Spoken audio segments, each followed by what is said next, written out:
هەمان پرس لەگەڵ بەڕێز ئازادۆستی شارەزای دەستوری لە سلێمانەوە لەگەڵماندا گفتوگۆکەین کە ویژبەرەکانی دادگای فیدراڵیە. بەڕێز ئازادۆستی سڵاوتان لێبێتەوە، کاتتان باش. بە جگە لە بڕیارەکەی دادگای فیدراڵی خۆی دادگایکی دەستوریە یاخودنا؟ سڵاو ڕێزم بۆ بەڕێزت کاکۆمار، سڵاو ڕێزم بۆ هەموو بینێرانی کەناڵی ئاسمانی کوردستان 24. پرسیارەکەی بەڕێزت هەڵبەتە لە بیرتە، جارێکی تریش لە ڕێگای لەگەڵ بەڕێستانە کە خۆم لەم دادگایەتانەیەک لە ڕێگای داوایەکەوە تانوو لە قانونی محکەمەی ئیتیحادی ژمارە 25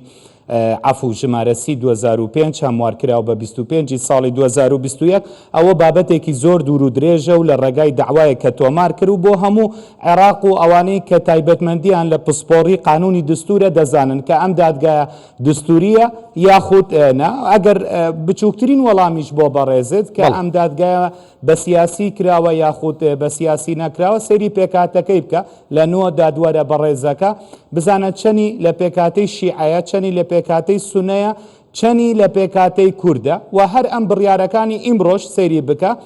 زۆربەی بڕیارەکانی بە زۆری دەرەچێت، نەک بە کۆی گشتینەوە دادوەرە بەڕێزەکە. لەبەرەوە بابەتێکی دستوری دوور و درێژە. خۆشبەختانە کە من خۆم سکاڵاکار بووم لەو دادگا، پەیامەکەشم بۆ ئەوە بوو کە باس لە دەوڵەتێکی دستوری یاخود محکەمەیەکی دستوریە بێ سەرەتا بیر لە هەموارکردنی قانونی خۆی بکە کە ئایا قانونەکەی دستوریە یاخود نادستوریە، بۆی بتوانێت مەساری عملی سیاسی لە عێراقا ڕێک بخرێتەوە. بۆچی دادگای فیدراڵی هێرایە نێو ئەم دۆسیەیە و دادگای فیدراڵی دۆسیەکەی چارەسەر کرد یان کێشەکانی زیاتر کرد؟ دەست خۆش کاکۆمار، خۆی ئەم پرسیارە زۆر لە جێگای خۆیەتی. من ئەویست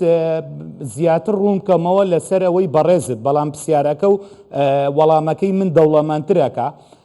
بۆ وەڵامدانەوەی پرسیارەکەی بەڕێزت، ئەم بڕیارانەی کە دادگای فیدراڵی دەری ئەکات ئەلێرە گرنگە، من وەڵامی بەڕێزت ئەدەم و واوانەی کە پسپۆریشن لە قانونی دستوری دەزانن. ئەم بڕیارانەی کە محکەمەی دستوری دەردەکات پێم وایە هیچ نرخێکی بۆ دەسەڵاتی یاسادانان لە عێراقا نەهێشتووە، چکە ئەگەر سەیری بکەیت بە پێ مادەی 47 و 48 دستور ئەڵێت دەسەڵاتی سیاسی لە عێراقا لەسەر سێ دەسەڵات پێک دێت: یاسادانانە، باشە، جێبەجێکردنە و لەگەڵ دەسەڵاتی دادوەریە کە ئەنجومەنی دادوەری و خۆی ئەم محکەمەیە ئیتیحادیە پێکێت. کەواتە کە تۆ لە ڕێگای ئەم دادگاوە یەی تەفسیرە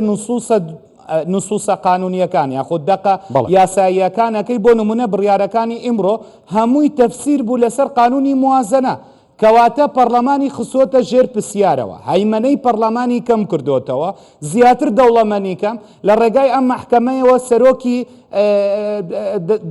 باڵاترین دەسەڵات کە یاسادانانە حەلبوسی دوور ئەخرێتەوە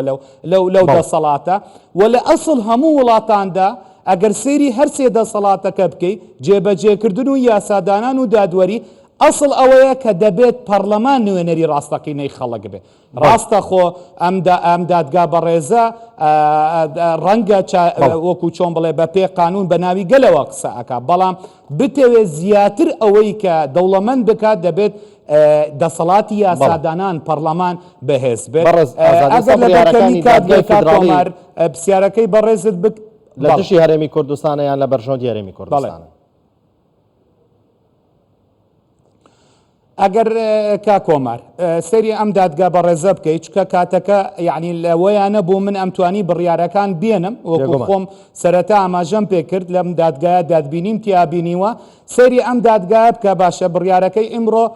تا ڕادەیەکی زۆر ڕەنگە لە بەرژەوەندی موچەخۆرانی هەرێمی کوردستانە بێ. سەری بڕیارەکەی محکەمەی ئیتیحادی ئەم دادگا بکە بە ژمارە 170 2021 یان 22 غەڵەت نەبم کە موستەفا سەنەد تۆماری کرد لە دژی هەرێمی کوردستان. هەر ئەم دادگایە وتی ناردنی پشکی یاخود گوژمێک لە پارە 400 ملیارەکە بۆ هەرێمی کوردستان نادستوریە. خۆی ئەمڕۆ بڕیارێکیەوە لە دژی بڕیارێکی پێشووتری خۆی قانونی نەوت و غازی هەرێمی کوردستانی بەنا دستوری داناوە لە بڕیارەکەی ئیمڕۆ ئەڵێ هەرێمی کوردستان ملزمە داهاتی نەوت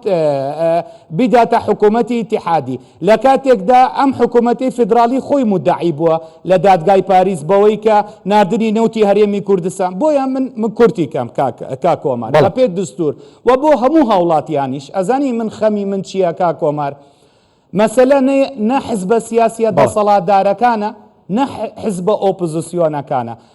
گرێبەستێکەیە کە ئەم دستورەیە باشە گرێبەستێکی کۆمەڵاتیە لە نێوان طبقەی حاکم و طبقەی مەحکوم یعنی دەسەڵاتی سیاسی و گەل ئەم دادگایە دەسەڵاتی یاسادان و جێبەجێکردنیش ئەبێ مولتەزم بن بەم دستورە ئایا ئەم دادگایە ئیلتیزام بەم دستورەی کردووە ڕەنگە ئێستا من ئەم قسانە ئەەکەم زۆربەی لایەنە سیاسەکان بڵێ پشگیری لە لایەنێکی سیاسی بکەم وەڵام کا کۆمار لە مادەی 121 دستور بڕگەجیمەکەی ئەم دستورە ئەڵێ حکوومەتی ئیتیحادی مولزمە بەشێک لە ئیراداتی خۆی بۆ هەرێمەکان و پارێزگایەکان دابین بکات ئەم 400 ملیارە یەت ڕاستە بۆ لەوەچێ بۆ پێکاتەیەکی بۆ موچەخۆران گرنگ بێ ئەلێرە مهمەکە کۆمار بەڵام هەرێمی کوردستان بەپێ ئەم دستورە استحقاقی دستوریە کە دەبێت پشکێک لە موازنەی ئیتیحادی بۆ تەخسیس بکرێ هەرێمی کوردستان تەنها پەیوەست نییە بۆ موچەیە ئەگەر بەپێ ئەو دستورە بێ لەبەرەوە پێم وایە ئەم مەحکەمەیە وەکو بڕیارەکانی پێشووتری خۆی دستور بە تەجزیعی دەست پێ دەکات گرنگە منیش لەگەڵاوەیە چەندین جار وتومە پێکاتەیەک وەکو موچەخۆرانی هەرێمی کوردستان بە پێ مەبدەئی مواتەنە کە دەبوو مافیان پێشێل ناکرێت بەڵام من پێم وایە ئەم بڕیارە بچووکردنەوەی کیانی دستوری هەرێمی کوردستانە خۆ دەیتوانی حکوومەتی فدرالی ئیلزام بکات بڵێت بەشێک لە بودجەی ئیتیحادی یعنی موازنە بۆ هەرێمی کوردستان تەخسیس بکرێت بەڕێز ئازاد بە کورتی وەڵام بیتۆ سوپاس دەکەم کاتم زۆر کەم ماوە سەبارەت بە هەڵوەشانەوەی کورسی کۆتاکان کە بۆ پێکاتەکان بۆ لە پەرلەمانی کوردستان لە ساڵانێکی زۆرە لە هەرێمی کوردستانە مافی پێکاتەکان پارێزراوە ئەم بڕیارە ئێستا بڕیارێکی دەستوری بوو یان سیاسی بوو لە ناو دستوری عێراقەوە ئاماژە پێکراوە کە دەبێت پێکاتەکان گرنگی تایبەتیان پێ بدرێ ئێمە زانین یعنی لە هەر کەمینەکان لە هەرێمی کوردستانە بێت لە عێراقا بێت بەشێکی گرنگ لە بەشێکی دانەبراون لە مێژووی عێراقا من پێم وایە ئەم بڕیارەش کە مەحکەمەی ئیتیحادی تایبەت بە پێکاتەکان بڕیارێکی تری سیاسی بوو بە ئیمتیاز بە هەمان شێوازی بڕیارەکانی کۆتایی تا کۆتا بڕیاری لە دوورخستنەوەی محەممەد حەلبوسی ئەوەی دستورناس بێت سریەکە لە بڕیارەکەی دوورخستنی محەممەد حەلبوسی بە چ شێوازێک لەگەڵ ڕێزما دستور تەفسیر کراوە بۆ تەفسیری کردووە لە بەرژەوەندی لایەنێکی سیاسی کا کۆمار کورت و پوختیەکەمەوە من پێم وایە ئەم دەسەڵاتی دادوەریە لە ناویشیانە مەحکەمەی ئیتیحادی بۆتە جێگای هەردوو دەسەڵاتەکەی تر لە عێراقا فیدرالیەت بە مانای ئەوەیە دابەشکردنی دەسەڵاتەکانە لە نێوان ناوەند و هەرێمی کوردستان ئێستا ڕەنگە ئەم بڕیارە لە بەرژەوەندی موچەخۆرانی هەرێمی کوردستان بێت بەڵام لە ناو ئەم دستورە هەرێمی کوردستان بە کیانێکی دستوری ناسراوە دەبێت مامەڵە لەگەڵ هەرێمی کوردستان بکرێت لەسەر ئاستی هەرێم نەک لەسەر ئاستی تاکە بەڕێز ئازاد دۆستی شارەزای دەستوری لە سلێمانیەوە لەگەڵماندا بووی سوپاس